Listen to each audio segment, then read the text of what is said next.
Hello दोस्तों, स्वागत है आज की एक नई कहानी में। अगर आपको हमारी कहानियाँ पसंद आती हैं तो प्लीज़ चैनल को लाइक, शेयर और सब्सक्राइब जरूर करिएगा। एक आदमी ने एक बहुत ही खूबसूरत लड़की से शादी की। शादी के बाद दोनों की ज़िंदगी बहुत प्यार से गुजर रही थी। वह उसे बहुत चाहता था और उसकी खूबसूरती की हमेशा तारीफ किया करता था। लेकिन कुछ महीनों बाद लड़की चर्म रोग से ग्रसित हो गई और धीरे धीरे उसकी खूबसूरती जाने लगी।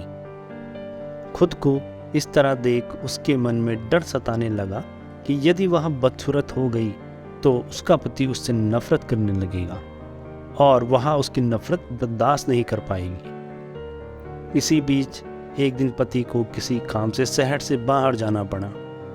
काम खत्म कर जब वह घर वापस लौट रहा था तो उसका एक्सीडेंट हो गया।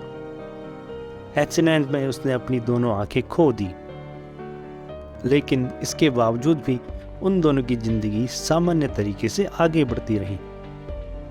कुछ समय गुजरा और लड़की चर्म रोग के कारण पूरी तरह बदसूरत हो गई। लेकिन अंधे पति को इस बारे में कुछ पता नहीं था, इसलिए इनका उसके खुशहाल विवाहित जीवन पर कोई प्रभाव नहीं पड़ा। वह उसे उसी तरीके से प्यार करता रहा। एक दिन उस लड़की की मौत हो गई। पति अब अकेला हो गया। वह बहुत दुखी था। वह शहर को छोड़कर जाना चाहता था। उसने अंतिम संस्कार की सारी क्रियाविधि पूर्ण की और शहर छोड़कर जाने लगा।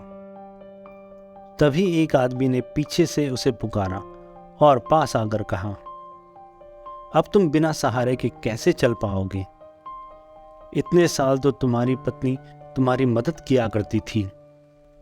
पति ने जवाब दिया, दोस्त, मैं अंधा नहीं हूं, मैं बस अंधा होने का नाटक कर रहा था। क्योंकि यदि मेरी पत्नी को पता चल जाता कि मैं उसकी बदसूरती देख सकता हूं तो यह उसे उसके रोग से ज़्यादा दर्द देता।